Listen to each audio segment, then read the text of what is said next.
All right. Good morning, everybody. Thanks for joining me. We'll go ahead and get started here. Welcome to the new time, 11 a.m. This is going to be the time going forward on Tuesday, Wednesday, and Friday. 11 a.m. is replacing the 9 a.m. Office hours. So if you got your question, if you're on a mobile device, it's going to be below the video. If you are on a like normal desktop, laptop, computer, something like that, it's going to be to the right of the video, or it should be to the right of the video here. So we'll go ahead and get started here. If you're new to office hours, I want to let you know that I start with questions that were asked up to an hour before. And I do that just to make sure that people who are asking the questions are here to see them get answered. You know, if you posted a question at midnight last night, I have no idea if you're here to see them get answered. So I kind of give a little bit of precedent to the people that are here. So Pamela, David, you know, these are some of the people that posted questions after the office hours ended yesterday.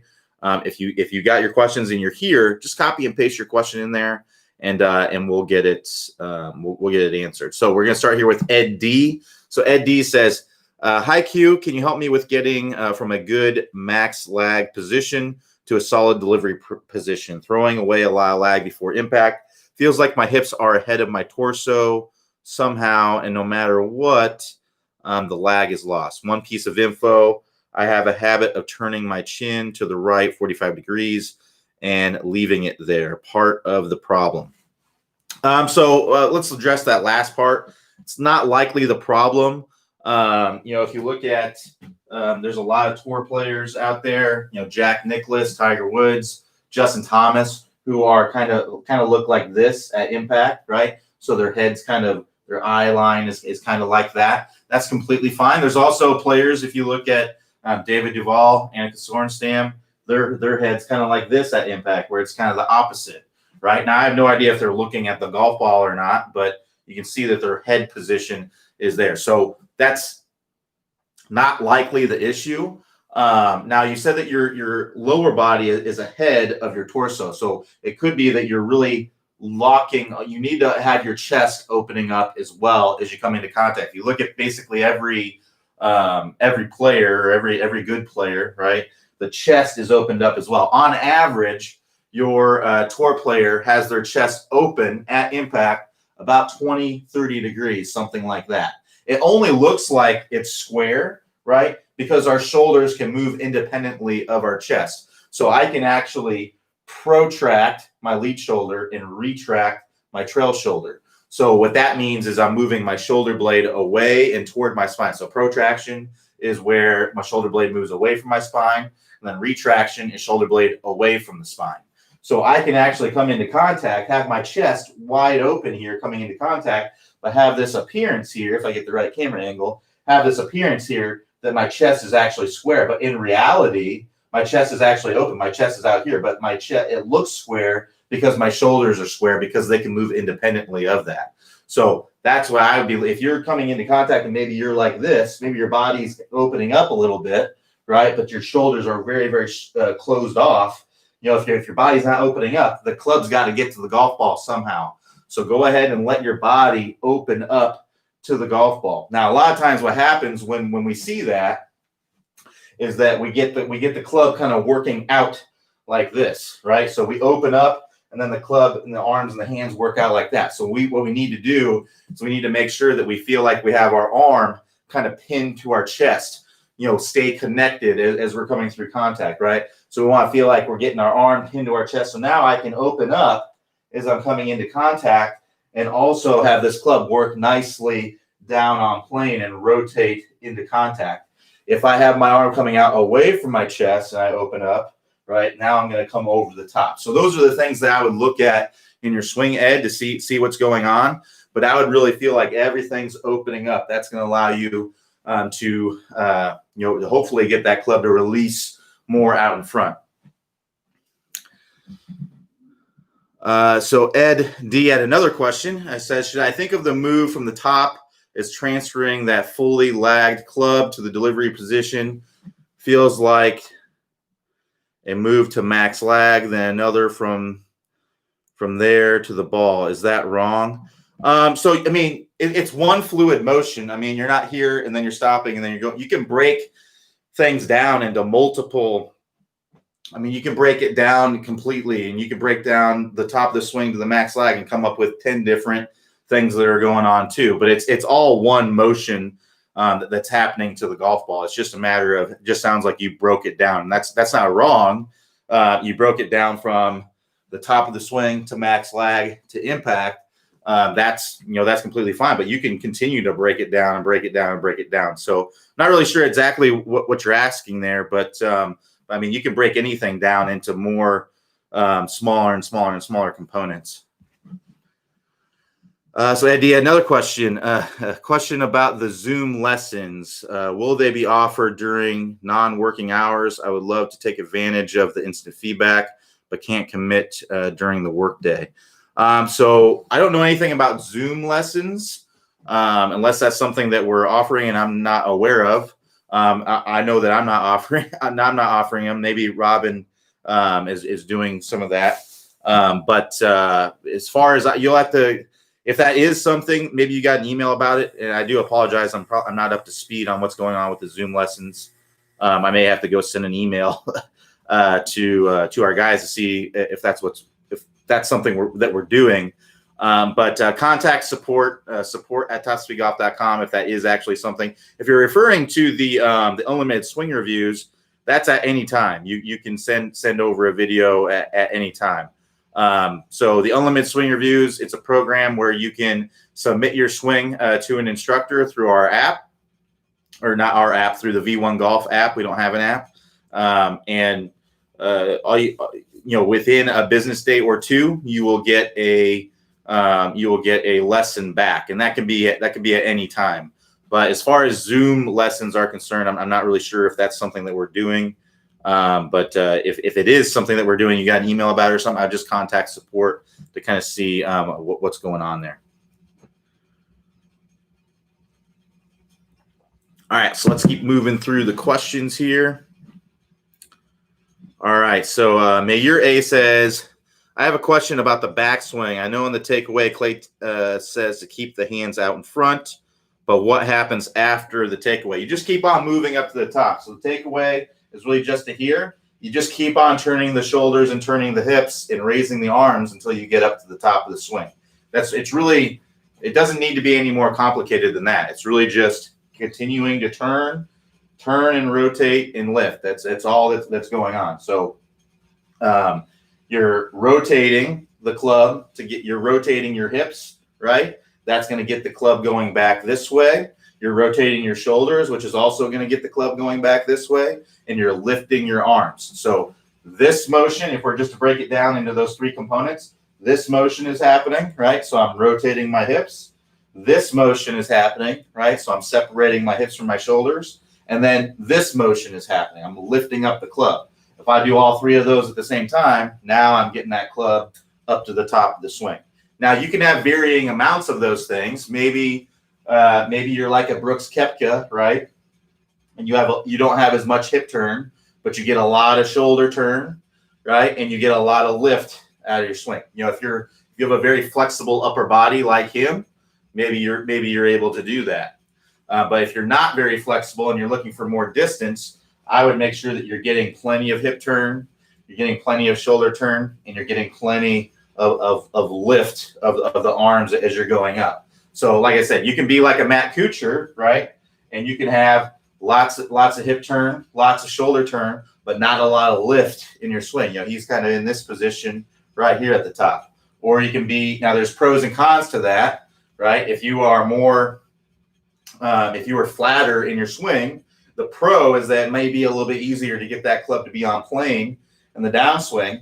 But the con is I don't have as much space and time to accelerate the club. And I also can't get that club to go its back because things are getting in the way, right? My arms and my chest are running into each other, right? So if you're kind of bulky arm, bulky chest, a flat swing may cut off quite a bit of distance because you're going to have stuff running into each other. Whereas if I have a more like a Bubba, where I have more lift, right?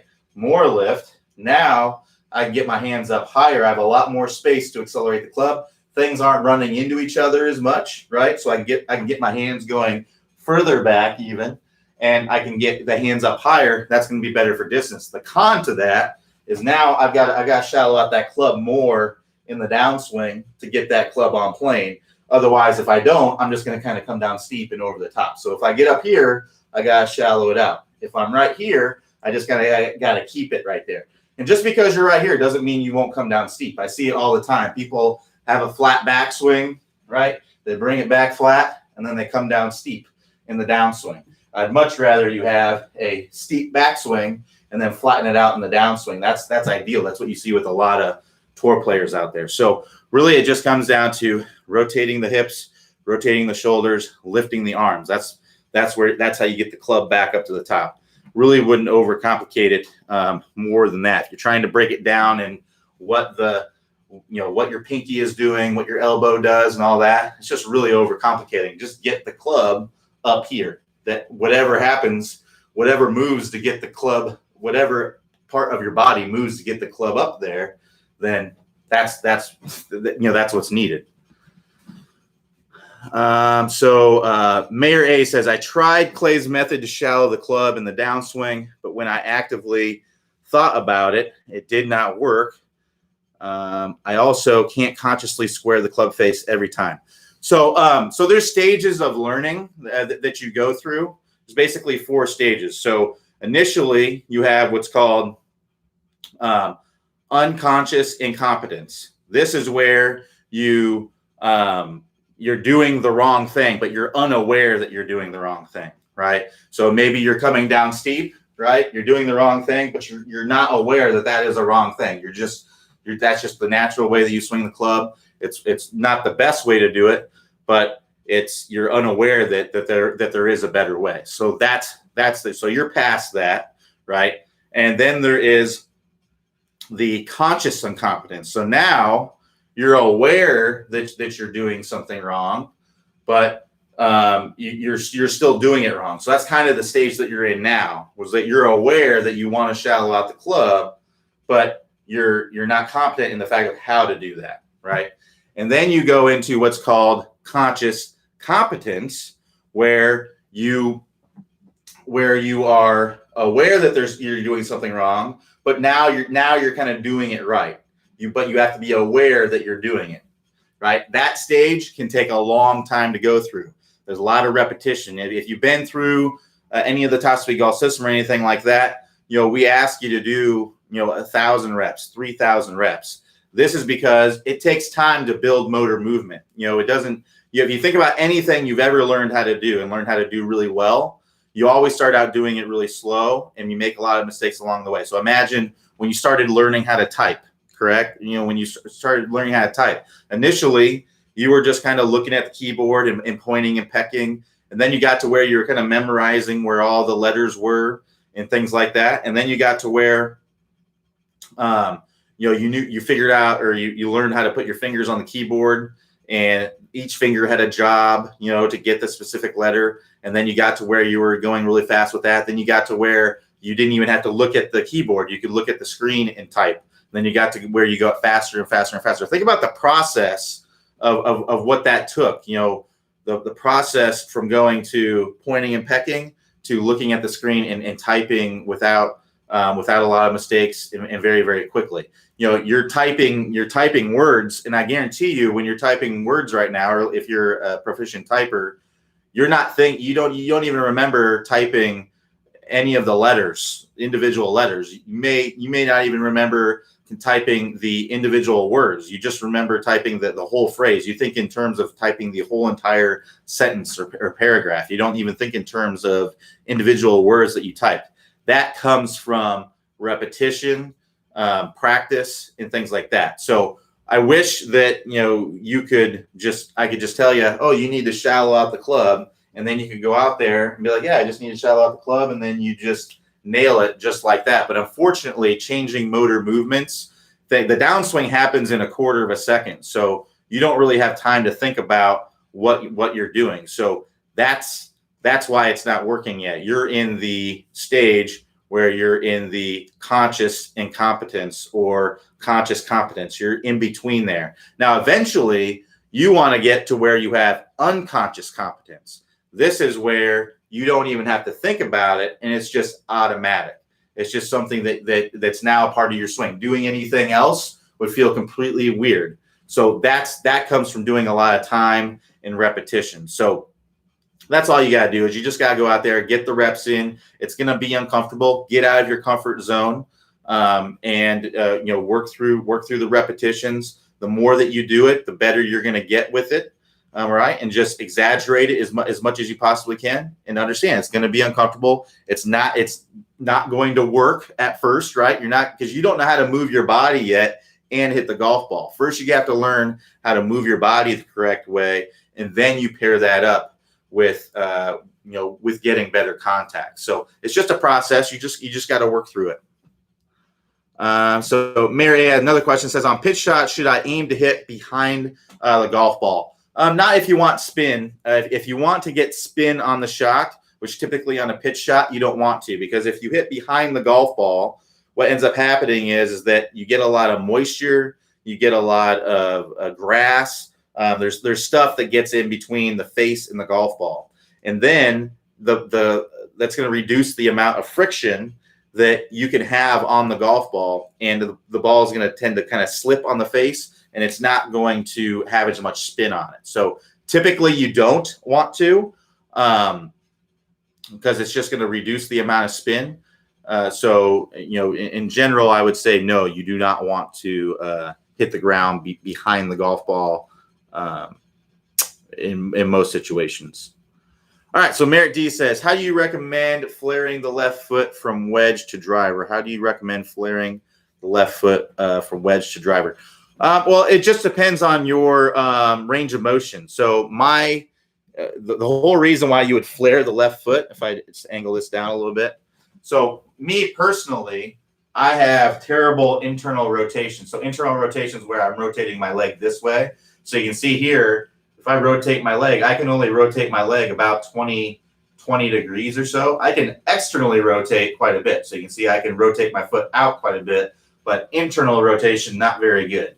So when you come down into contact, right, if I have my feet squared off like this, if I come into contact, my leg is internally rotating in my hip. So if I can only internally rotate about 20 degrees, my hips are only going to get about this far open. They're hardly open at all. So what I need to do is, one, I'm going to flare that foot out to make it ease up on that. And two, I'm going to allow it as I'm coming through, as my hips opening up, I'm going to allow my foot to continue to open up. I really like Gary Woodland's footwork. If you look at his footwork, he comes in, he digs the heel into the ground, and then his foot kind of goes like this.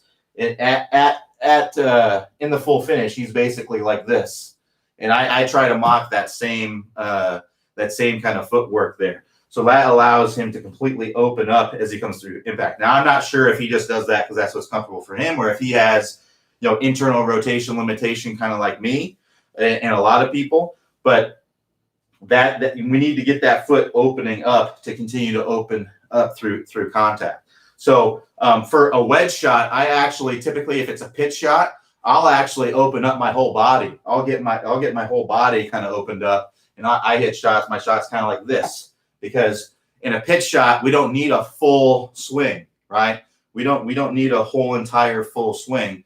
We just need enough power or enough swing to be able to hit the ball as far as you need it to go, a gauge distance. So the whole reason that I do this is it makes it easier for me to open up and to drive this ball low and get forward shaft lean through contact. It makes it a lot easier to make that happen. So if you're struggling with kind of like flipping your wedges and things like that, pre-open your body like this, get the feet 45 degrees open, and hit the shots like that. And I think you'll find it a lot easier. Now, if you need to take more, you can only swing up to about right here doing that. But if you need to take more than, a lead arm parallel to more than a 9 o'clock swing, then I would say you probably need to take kind of your normal stance. But I open my foot up the same way. So if it's a wedge shot, I'll have my feet basically set up like this, flared open. And if it's a driver, I'm just a little bit wider, but I'm still kind of open like this. So really no difference for me. But that's really personal preference. But it helps me to open up a little bit better. Timothy P says, I've been doing the 20-minute distance fix and I've increased my swing speed from 104 to 123. Holy cow. That's some great speed right there. Most of the time I am in the 115 area though. Anyway, I have been having a hard time with the ball getting super high. It is going fairly straight, but seems to be going more up than out. I lowered my ball height, but that hasn't done much. I even moved it back in the stance, but I'm still struggling. So one thing I want to say here is that when you add speed, the ball is going to go higher. Because if you imagine, if you hit a ball on the same trajectory, so the same launch angle, it starts at, let's say it starts at 16 degrees. But you hit one with 104 mile per hour club head speed, and then you hit one with 123 mile per hour club head speed. That 123 mile club head speed is going to go a lot higher because it's just going to keep climbing and climbing and climbing. So that might be part of what's going on. Also, what really drives how high the ball goes is loft. You may have too much loft on your driver. 104 mile per hour club head speed, a 12 degree driver might be a great fit for that. But if you have 123, 115 mile per hour club head speed, you may be better off having that loft lower, in that 8-9 degree range, somewhere in there. The strike on the face also makes a difference. So if you look at, these are all just things you can look at. I don't know exactly why you might be hitting it too high, but these are all just things you can look at. So the driver face is domed. It's domed across this way and it's domed across this way. So if you have this driver, like this is a 9 degree driver, that 9 degrees is from the center of the club face, or at least it should be. If you go higher on the face, the upper part of the face, this part of the face can be 12 degrees. It can be three degrees higher. If you go lower on the face, it could be 6 degrees, right? So I would look and see where you're striking on the club face. If you're striking it, you don't typically want to strike it much higher than a 1/4 inch higher on the face, and you don't want to go below the center. So anywhere between the dead center of the face and a 1/4 inch higher on the face, that's going to be maximum energy to the golf ball. That's going to be really good. But if you get to where you're hitting the ball way up here on the top, there's a lot more loft there, and you're going to end up hitting the ball a lot higher. So I would look at where you're striking it on the club face. But with more club head speed, you may just need to get less loft. It could also be your shaft. The shaft can help you as well. You may want to get refitted for your driver if that's the case. But I would first look and see where you're striking on the club face. If you're striking it way up here, then what I would actually try to do, if you're consistently getting these strikes way up here, then I would intentionally try to hit it on the low part of the face. You're usually trying to hit it in the dead center, right? So actually visualize and try to hit it on the lower part of the face, and that will move that strike lower on the face. And if you overdo it, then just ease off of it a little bit. If you still get that strike higher on the face, then you may need to feel like you're just cold topping the ball as you're coming in. So adjust your feel to get the desired result there.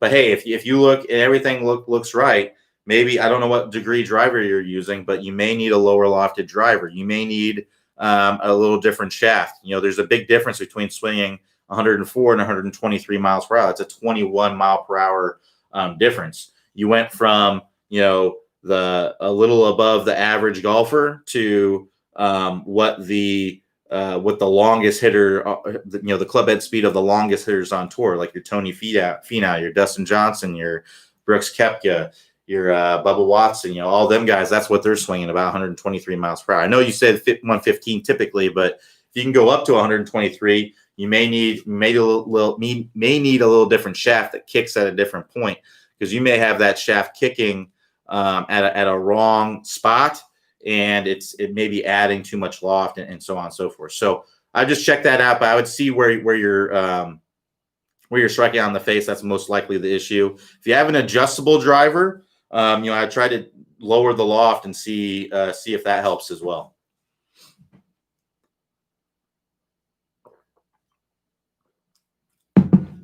All right, so we got a question here from Robert M. Says, hello, Q. I'm in week 2 of the BSMC and really enjoying the studying. I'm fortunate to hit the ball solidly in the center of the face, but when I'm making small chips shots or small pitch shots, I see the grass mark on the toe side of the grooves.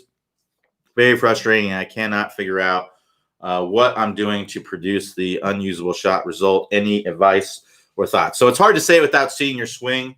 But what I would do, it could be that you're coming down a little bit steeply.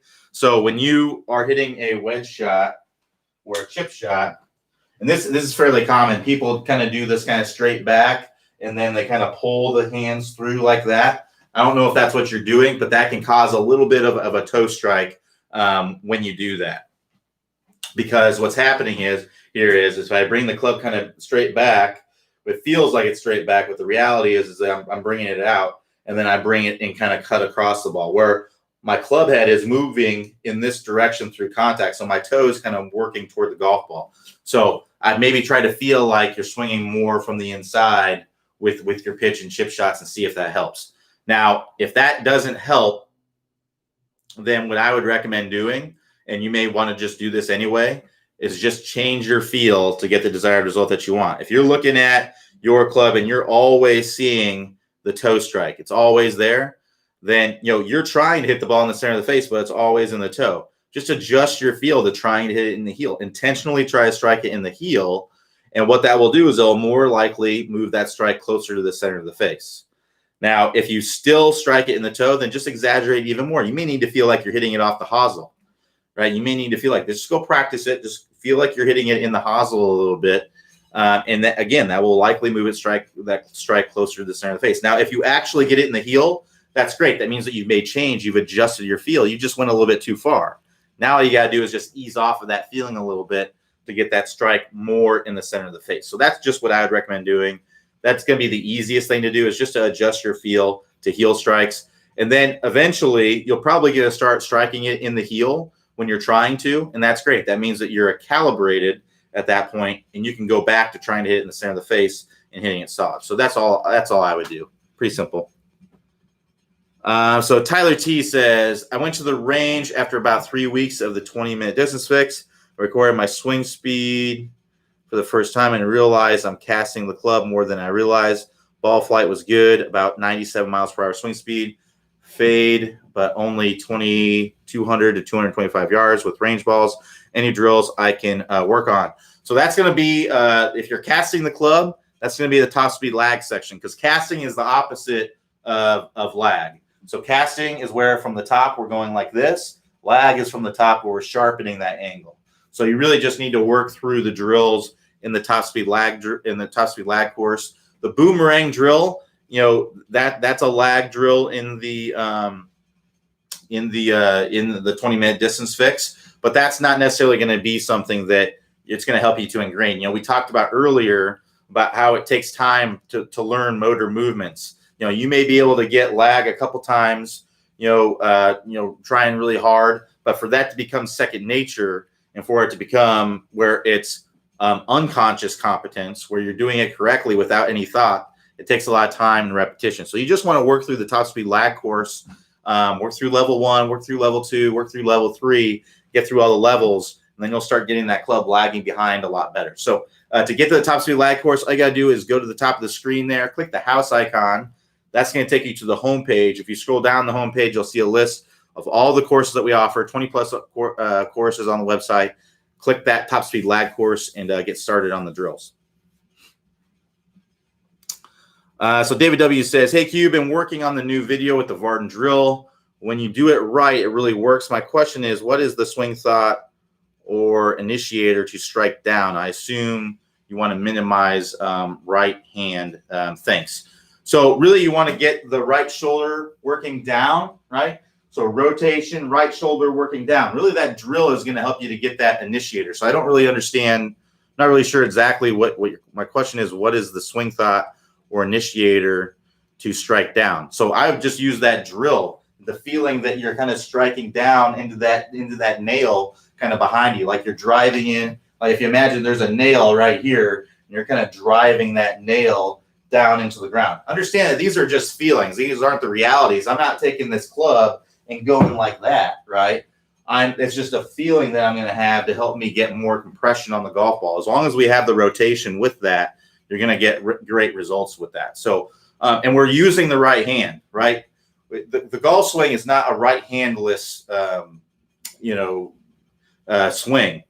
Just like if we were throwing something like this, right? We're using our right hand. That's the same kind of thing that's happening with here. We're kind of winding up here. We're driving that nail behind it, and then we're letting it go. That's the feeling that we want to have, is that we're driving that nail, and then we're letting it go through impact, kind of like that. So that's the feeling that you're going to have, is that that right hand grip is going to get tight, and then you're going to let it go through impact. It's going to be the tightest, over in this area, and then you're going to let it go through impact, and that's going to get the loosest.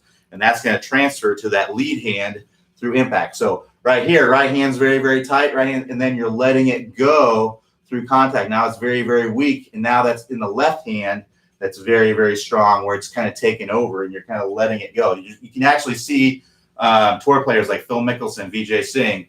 I've seen video where they come through contact and their hands actually coming off of the club head because they're just letting it go so much.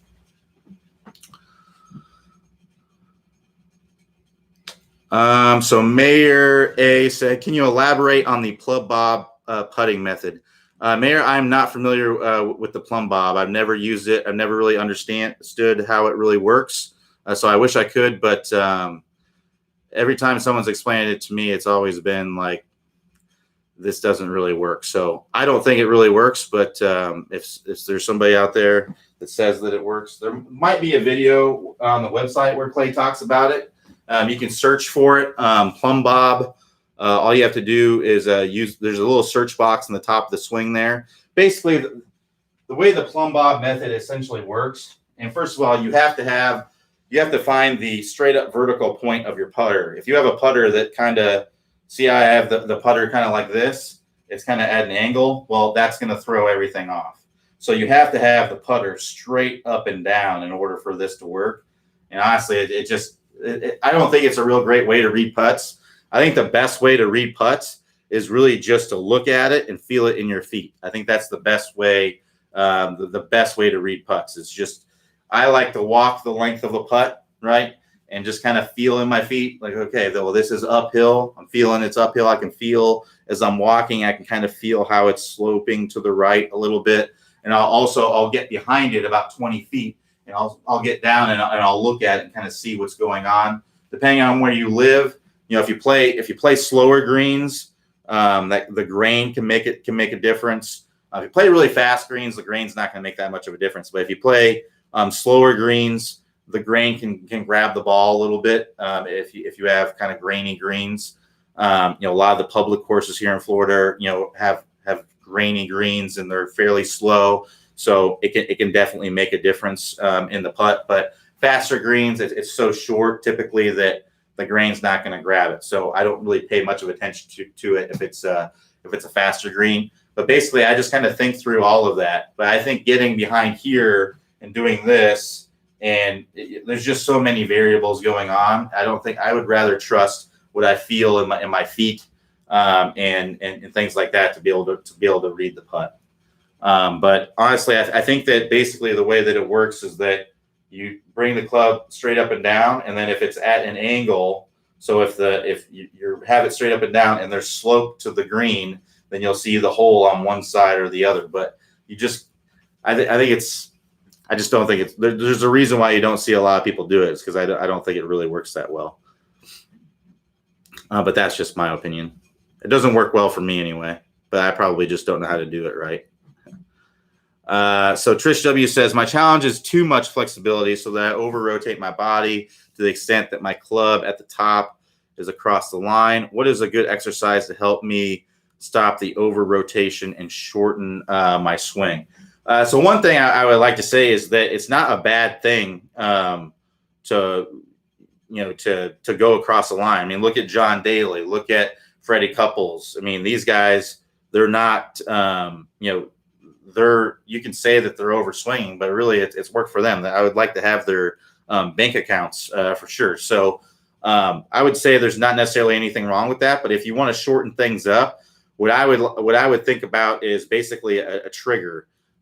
So a point to where you would start the downswing. So I think a lot of people, a good point would be right when this lead shoulder gets underneath your chin. So when you're going back, As soon as you get right here, I would say start, start that downswing from that point, when that lead shoulder. So find a point in your swing where you don't want it to go any further, and then pick a point on your body or wherever it's getting to be able to say that that's going to be my trigger mechanism for the downswing. So I think, like I said, I think the lead shoulder getting to where it's under the lead shoulder underneath the chin, I think is a good one. Maybe it's when your hips turn to a certain point. Maybe it's when you feel like your hands get to a certain point.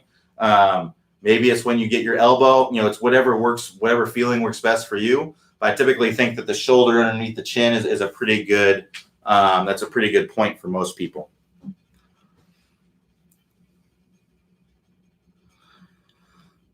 So Mayor A says, would the lift in the backswing help the shallowing of the club? Would the lift in the backswing help the shallowing of the club? So not necessarily. It can. So if you're lifting this club up more, it can set up a reaction to come down. But just because you're lifting up the club doesn't mean you're going to shallow it. So Mayor, I think you're trying to find something that's going to make it automatically happen, and unfortunately, there just isn't anything out there that's going to automatically make it happen. You've got to go through the reps and consciously do it until you can get faster and faster and faster and better with it. So, but this can help you because you can get momentum moving like this way. So if you think like a Matt Wolff swing, right? Matt Wolff, he brings that club way outside of his hands, and then he's got momentum going in this direction, which helps him to shallow it out, right? But that doesn't mean that if you go like this, you won't go like that in the downswing and come down steep. It just means that you may have a little bit of momentum moving in that direction that can help. So nothing is going to automatically make it happen. I've heard instructors say that, oh, you just got to rotate your hips and you'll automatically lay down the club. That's baloney. That's not going to happen either. I see, if it was true, then everyone would just be turning their hips and the club would be shallowing out perfectly for everybody. But that doesn't happen, right? A lot of people are struggling with this because it takes, you have to actually do it. If you're used to coming down like this in the downswing or coming down steep, you're going to have to change the way that your body moves and how you bring the club into the golf ball to get into a better position. So that's really all it takes is you just got to, I think that if people stop searching for the easy way to do it and just the easy way to do it that doesn't exist and just put in the work and get started on it, I think a lot of people would be a lot further. And I get it. If you don't want to put in the time, the work, the effort to do it, it's not for everybody. Some people, like to just play golf and have a good time. They're weekend players or whatever it is. But if you want to be really good, it's not that you can't play good golf. You can play pretty good coming down steep, and you just have to make compensations in the downswing to get that club on plane. So that usually involves, if you're coming down steep, standing up a little bit and then kind of flipping through contact. You can play great golf doing that. It's not the most efficient way, and you're going to have a hard time controlling the face sometimes in your path, but you can play great golf doing that. I played college golf doing that. So it's not like you can't play well doing that. It's just a little bit harder. So if you want to get to where you're a really high level player, low handicap, most likely you're going to need to get this club shallowing out and squaring up earlier so that you can rotate into contact, because that's going to help you control the face and the path so much better. And it's also going to allow you to get some forward shaft lean so that you can compress the ball a lot more easily as well. So like I said, backswing, more vertical backswing can help, but it doesn't mean that it's going to automatically happen. So I would just be focusing on getting this club to work down to shallow out, working through the move course on the website and getting the reps in doing that.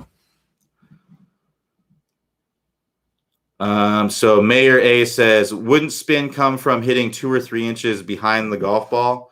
No, spin comes from friction on the club face. So spin comes from loft, right? So loft. So if you hit a ball, right, if it has less loft, your driver, right, So 9 degrees of loft versus this is a 50-degree wedge. I'm going to have a lot more spin with this because it's got more loft, because it's taking the ball and and there's a bigger difference. It's called spin loft. So a spin loft is the difference between your angle of attack, which is the direction the club head is moving through impact, and the loft, the dynamic loft that you're presenting to the golf ball at impact. So the bigger the difference you have there, the more your spin loft is. And the more spin loft you have, typically the more spin that you're going to have. But you can have lots of spin loft and if you hit 2 or 3 inches behind the golf ball, your club face is just going to get full of debris and it's not going to grab the club. So that's another thing that dictates spin is your friction on the face, right? So you got to have friction on the face, you got to have speed, and you got to have spin loft. Those are the things that give you they give you the spin. All right. So if you hit behind the golf ball, the face is going to fill up with debris, and you're not going to have that friction. It's just going to slip around the face on the face. So I mean, you'll get some spin. Maybe if it's just moisture, you'll get a little bit of spin, but you won't get as much spin as if it was completely dry. Now that's why hitting off of a mat, you can get so much spin off of a mat because it's typically dry, no dirt getting on the face. You can hit 2 or 3 inches behind the golf ball and the club will just slide on it and you'll still get tons of spin. But in a real situation on the golf course, grass is going to have moisture in it typically, and it's going to get water on the face. And if you hit 2 or 3 inches behind the golf ball, even if you're using the bounce and it's sliding on the turf, you're still getting grass and stuff on the face between the golf ball and the face, and that's going to reduce the amount of friction and the amount of spin. So if you want maximum spin, you need nothing getting between the golf ball and the face. You need purely golf ball and face contact, clean face, purely face and ball contact with loft and speed. That's how you're going to get the most spin.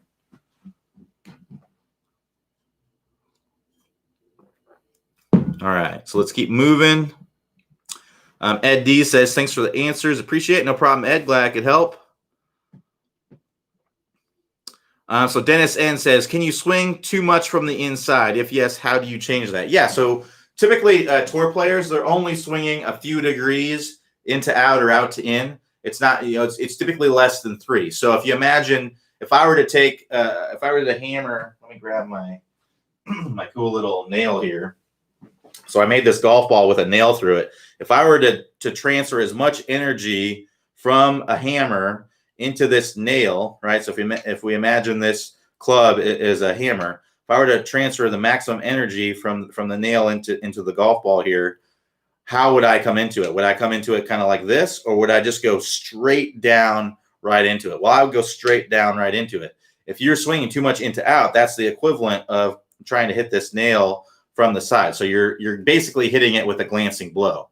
And not only that, you're going to likely put a lot of curvature on it, which is going to make it hard to control, right? So what you want to do is swing no more than a few degrees. Even if you're hitting a draw, no more than a few degrees into out, just to get that nice baby draw. If you get more than that, if your ball is curving more than I'd say with an iron more than 5 or 10 yards, if it's curving more than that, you're most likely your path is too much into out or too much out to in, or it was a miss hit. But if you're getting more of the curvature than that, you're not transferring maximum energy to the golf ball. You're losing distance because you're hitting it with a glancing blow. So if you're swinging too much into out, what I'd recommend doing is working through our Never Hook Again course, because too much into out, that's going to cause hooks and blocks out to the right, or overdrawing, whatever you want to call it. So if you're doing that, we have a course that is to get you to swing more on plane instead of so much from the inside.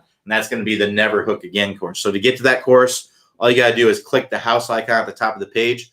That'll take you a list of all the courses on the website. You'll see the Never Hook Again course, step-by-step videos to get you to get this club going from less of this to more of this, working the club more down plane for much, much straighter shots. And maybe reducing that heavy hook or block to a nice tight draw with just a little baby draw. That's exactly what you want for good control out there. Tyler T says, when do you know you're ready for fitted clubs? I would say whenever your current clubs feel like they just don't fit you right anymore. Getting fitted is a little bit overrated. It's not going to completely change your. I mean, I've been fitted several times for clubs, and it's never completely changed everything. I think the first time that you get fitted, it may make the biggest difference, but every time after that, it's not going to make that big of a difference. If you go from, like earlier, someone went from 104 to 123 mile per hour club head speed.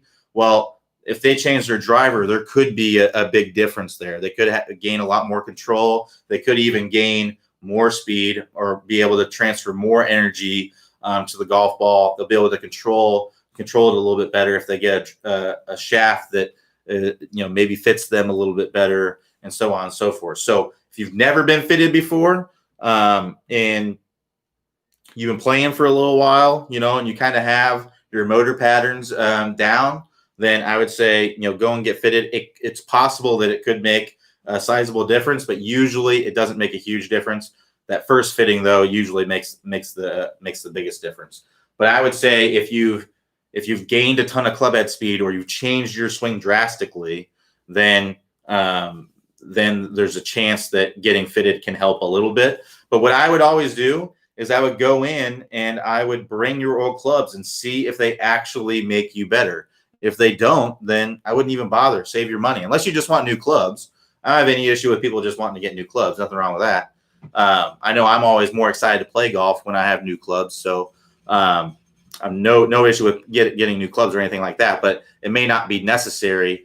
I wouldn't always expect it to really, really improve your game. And a lot of times, if it is, it's kind of a little bit of a placebo effect when that does happen. So, because I get this all the time, I'll be out in the range and somebody will be telling me about their new driver and how it goes so much further and all this stuff. It's really not. It's really not going any further. It's just kind of like a placebo effect that was going on. The truth is they are probably just hitting the ball really bad before, and then they got this new driver and they started really just hitting the golf ball better due to kind of a placebo kind of thing. And there's really the actual equipment itself didn't really make any difference. It's just switching from one thing to another. And a lot of times a month later, they're right back to what they were doing before. So unfortunately, that's kind of the truth of how it works. But that's essentially what it comes down to. So if you want to go somewhere, I know I'm not affiliated with them in any way, but Club Champion is a great place to go get fitted for clubs. They ask you to bring your old clubs in, and they have you hit your old clubs, and then they show you how this club's going to make you better. And if it doesn't, then they'll tell you, hey, you're good with what you got. That's been my experience. I've actually had a bunch of people come in, and they went in with their 8-year-old driver, and they tried like 20 different combinations of driver, but they couldn't find anything that they hit better than what they have right now. And they were just like, well, I mean, there's nothing that's better. So stick with what you got. So that's really what it comes down to. But yeah, the only time I would go and get fitted is if you've been playing for a little while, you've never been fitted, could be a good opportunity. Or if you have drastically changed your club head speed, you've gained 10 miles per hour, 20 miles per hour, something crazy like that. There's a chance that changing your clubs, getting fitted for new clubs may help.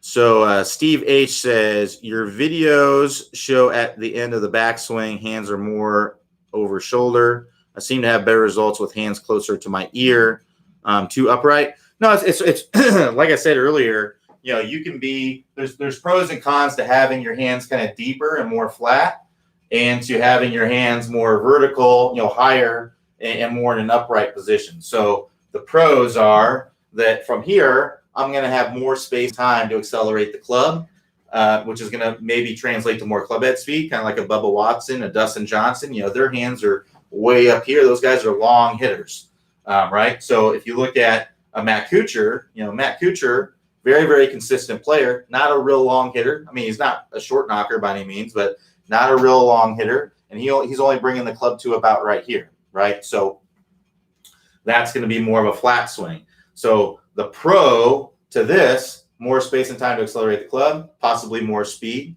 And the con to this is now I gotta bring this club back down to get on plane, right? Whereas the pro to this is I don't have to bring this club down on the plane. It's basically already on plane. I can just continue to rotate. Now, that doesn't mean that it's going to stay on plane automatically just because you bring the club flat, because like I said, I see countless people. In fact, I would say most of the people who I see that have flat swings typically come down steep in the downswing. So they get here, they get that elbow kind of, it's into their body. Everything is really, really connected right here. And then the downswing, they bring that elbow out away from the body and they swing over the top. I see it all the time. So just because you have a flat swing doesn't mean that you're going to be on plane on the downswing. It usually, a lot of times, it causes an over the top kind of swing, and what I've seen. But the pro is that it can be a little bit easier to keep that elbow there because it's already there. Because if you're up here, I got to bring that elbow down here. If I'm already here with my elbow, I just continue to rotate into contact. The con to that is that it's harder to create speed from here because, well, one, my chest and my arms are running into each other, so I can't bring the club as far back. I can only bring the club up to about right there when I swing flat. If I swing more vertical, now look how much further I can bring that back because my arms and my chest aren't running into each other. So if you're a little bit more bulky in the arms and the chest, then that could be an issue. And then so it's a little bit harder to get that club higher if I'm right here because I just don't have as much space and time to accelerate the club. So you could be reducing the amount of speed. So I'd say if you're someone who's looking for speed, then I would be looking at getting the hands up a little bit higher.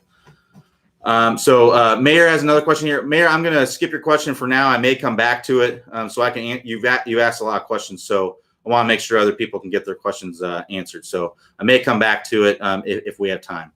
Robert M says, when I'm making my backswing, I've always struggled with feeling my weight gets outside my right foot. Right hip slides over the right foot. Should the feeling be that my hips turn almost moves around the back to my left side? True with all shot types, full and pitches, as for example. So yeah, if you are sliding the hips and the weight's getting on the outside, you may need to feel like you're turning your tailbone kind of toward the target. So here's the fault. The fault is that you're going like this. Maybe you're getting a reverse pivot going. It's going to be hard to get a good sequencing in the downswing. The feel would be that you go like this, right? That you're really pushing your hips that way, your tailbone toward the target. You're doing the opposite of sliding. You're pushing your hips toward the target. Maybe you're more bent over, kind of the opposite of a reverse pivot, right? Reverse pivot's like this. You're opposite of a reverse pivot. But the feel, that's the feel. And then the real would look more like something like this, where you're not sliding the hips, you're turning the hips nicely, and you're in that good stable fluid spine at the top of the swing to be able to hit. Now, full swing shots, I would say yes. Now, pitches, like I said earlier, I actually like to set up open with my pitch shots. It just makes it easier for me. So I would say no on that. And typically with a pitch shot, since it's a shorter swing, it's, for a full swing, we want to load up and get that weight transfer to the lead side, right? But for a shorter swing, for a pitch shot, we don't need all that power. So we can kind of stay loaded up on this lead side and keep most of our weight over here and then just kind of pivot through like that. And if you do that, you'll find that you won't slide. If you don't transfer your weight. So if you keep your weight kind of here, you're just going to kind of be pivoting off that lead leg, and it's going to allow you to open up as you're coming through. But for a full swing, I would try to feel like you're loading up, but you're pushing your hip back that way. Try to keep your femur, your thigh bone here angled in as you go up the top, and that's going to allow you to not sway the hips. So give that a try the next time you go out, Robert. All right, so we got a question here from Robert B. Says, Q, I've watched and listened to all TSG videos that deal with upper body tilt in any way. What is actually going on with the upper body tilt at setup and through the swing? Sounds like you should know if you've watched all the videos.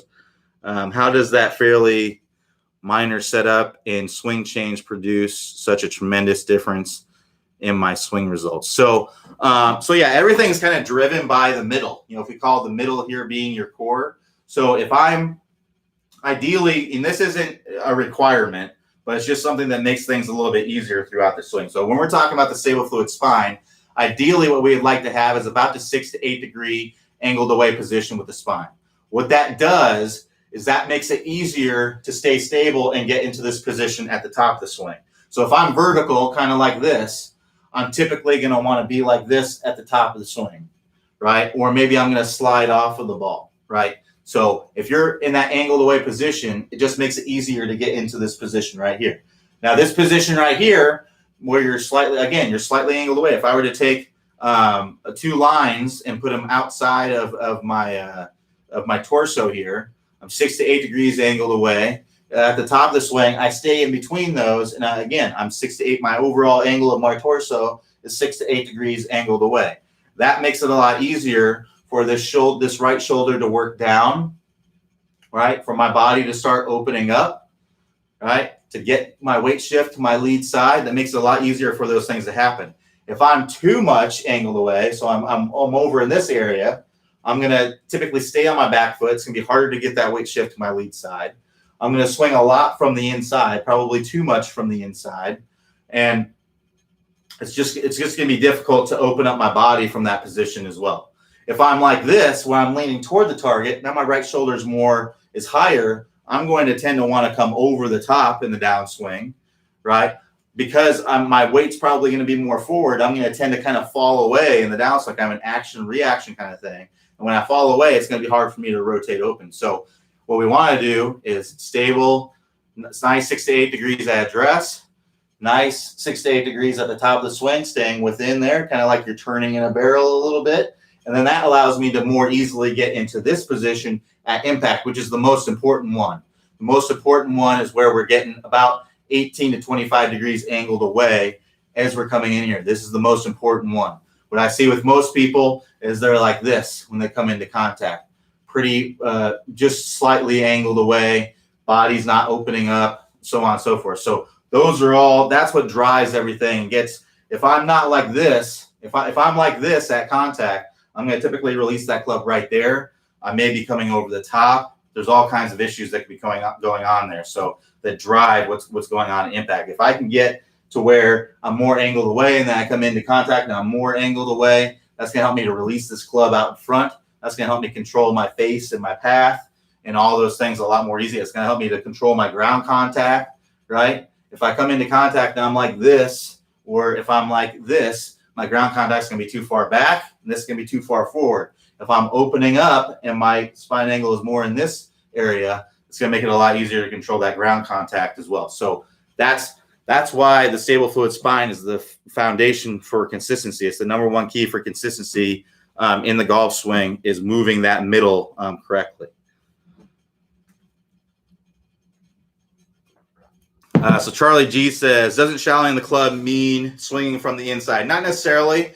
Shallowing the club just means getting it on plane, essentially, because when we bring this club up to the top, this club is typically not on plane at the top of the swing. It's typically, my swing plane's more in this area. So when we bring it up to the top, if you're kind of in the middle of a Bubba Watson or a Matt Kuchar, that club is already, it's in a more vertical position. So shallowing it out just means getting that club on plane. Now, you can shallow it out and bring it in from the inside, or you can also shallow it out and have it a little bit out to in too. But shallowing it out basically just means getting that club to be on plane. So if you are a more vertical swinger like a Bubba Watson, you're going to have to shallow it out more to get it to be on plane. If you're a flatter swing like a Matt Kuchar, you don't really need to shallow it out at all. You just need to make sure it stays on plane as you're coming down. Because like I said earlier, what I see a lot of people do is that elbow comes out away from the body. When they start down, they come down steep. So it kind of defeats the purpose of having that flat swing if you just kind of bring that elbow out anyway and come over the top. Steve H says, does body type determine if flat or upright swing is better? No, like I said, there's pros and cons. If you're typically, to be really effective with the flatter swing, you got to be a little bit more flexible, because you have to have more side bend as you're going up to the top to be very good. So a little bit, but for the most part, it's really just personal preference. It's whatever works better for you, whatever feels the most natural for you would be what I would go with. And if you're someone who wants to get more speed, I'd maybe look at getting a little bit more vertical and see if that helps. The skyscraper drill from the 20-minute distance fix may help with that. And if you're someone who's looking at, you have plenty of speed, but you want to help you want to be a little bit better shallowing out the club, it may be going to a little bit of a flatter swing may help you. All right. So unfortunately, there's a lot. Unfortunately, I'm not going to be able to answer everybody's questions today. We're out of time, but I will be back here tomorrow, 11 a.m. Eastern time. Seems like whenever we change a time, we always end up with a lot more people. So I apologize if I wasn't able to get to your questions today, but I got to get running. I got a meeting here in a couple minutes. So thanks everybody for joining me today. Like I said, I'll be back here tomorrow, same time, 11 a.m. Eastern time. Everybody have a good rest of your day, and I will talk to you next time.